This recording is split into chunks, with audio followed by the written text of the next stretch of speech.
തിരഞ്ഞെടുപ്പ് ഫലം വന്ന് രണ്ടാഴ്ച പിന്നിടുന്നു. ഭരിക്കാനുള്ള ഭൂരിപക്ഷം കയ്യിലുണ്ട്. പക്ഷേ മുഖ്യമന്ത്രി ആരാകണമെന്ന കാര്യത്തിൽ തീരുമാനമാകുന്നില്ല.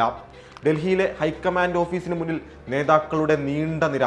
പരസ്പരം പാര പണിതും ഗ്രൂപ്പ് പോരും മുറുകിയും അവർ അങ്ങനെ കഴിഞ്ഞുകൂടുന്നു.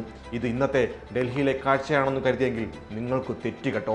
66 വർഷങ്ങൾക്ക് മുൻപ്, അതായത് 1960 ഫെബ്രുവരിയിൽ കേരളം കണ്ട ഇന്നത്തേതിനു സമാനമായ നാടകീയ രംഗങ്ങളെക്കുറിച്ചാണ് പറഞ്ഞു വരുന്നത്.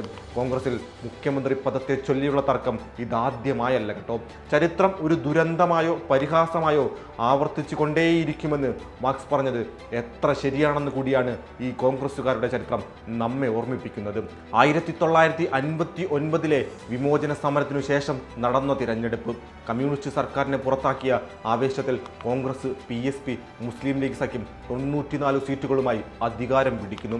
കോൺഗ്രസിന് മാത്രം 63 സീറ്റുണ്ട് കേട്ടോ. വിചാരിച്ചാൽ ഒറ്റയ്ക്ക് ഭരിക്കാം. കാരണം ഇന്നത്തെ പോലെ 140 മണ്ഡലങ്ങളല്ലെന്ന് 126 എണ്ണം മാത്രമേ ഉള്ളൂ. പക്ഷേ അതല്ലല്ലോ കാര്യം. മുഖ്യമന്ത്രി കസേരയിൽ ആരിയ്ക്കും? അവിടെയാണ് തിരക്കഥ മാറുന്നത്. PSP നേതാവ് പട്ടം താണുപിള്ളയ്ക്ക് മുഖ്യമന്ത്രി സ്ഥാനം നൽകിയില്ലെങ്കിൽ ഭൂകമ്പമുണ്ടാകുമെന്ന് ചിലർ. എന്നാൽ ഒരു കോൺഗ്രസ് ഇതരനെ മുഖ്യമന്ത്രിയാക്കുന്നതിനോട് നെഹ്റുവിന് തീരെ താല്പര്യമില്ല. മറുവശത്ത് മികച്ച വിജയം നേടിയ മുസ്ലിം ലീഗിനെ ചത്ത കുതിര എന്ന് വിളിച്ച് നെഹ്റു മാറ്റി നിർത്തുന്നു.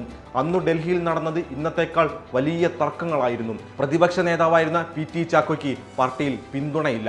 R ശങ്കറിനെ മുഖ്യമന്ത്രിയാക്കാൻ EMS സർക്കാരിന്റെ പതനത്തിനു കാരണമായ വിമോചന സമര നായകൻ മന്നത്തു പത്മനാഭൻ സമ്മതിക്കില്ല. നല്ലൊരു നായരായ ദാമോദര മേനോൻ വരട്ടെ എന്നതായിരുന്നു മന്നത്തിന്റെ ശാഠ്യം. ആര് മുഖ്യമന്ത്രിയാവും എന്നുള്ള തർക്കം ഡൽഹിയിൽ കൊടുമ്പിരി കൊണ്ടു.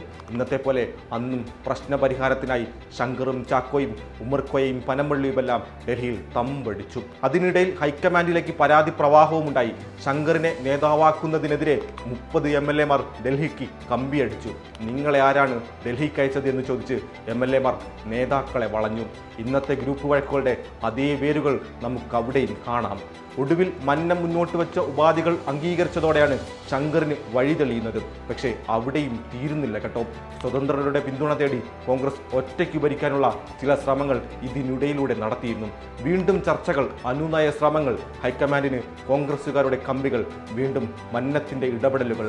ഒടുവിൽ പട്ടം താണുപിള്ളയെ തന്നെ മുഖ്യമന്ത്രിയാക്കി മന്ത്രിസഭ രൂപീകരിക്കാൻ ഹൈക്കമാൻഡ് അനുമതി നൽകുന്നു.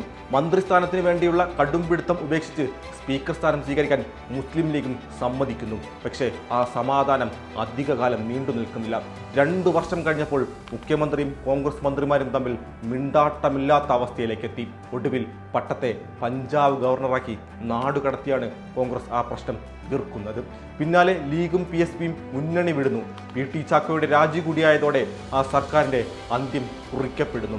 1964 കോൺഗ്രസ് പിളർന്ന് കേരള കോൺഗ്രസ് ജനിക്കുന്നതിലേക്കാണ് ഈ അധികാര തർക്കങ്ങൾ ചെന്നെത്തുന്നത്. ചരിത്രം പറയുന്നത് കോൺഗ്രസിലെ ഈ അധികാര തർക്കങ്ങൾ ഒരു പുതിയ പ്രതിഭാസമേ അല്ല എന്നു തന്നെയാണ്. അതെ, ആ പാർട്ടിയുടെ DNA ഉള്ളതാണിത്. പക്ഷേ ചരിത്രം നൽകുന്നൊരു പാഠമുണ്ട് കേട്ടോ. ഐക്യമില്ലാത്ത അധികാരലബ്ധി പലപ്പോഴും പിളർപ്പിലേക്കും തകർച്ചയിലേക്കുമാണ് വഴിമാറുന്നത് എന്നാണത്.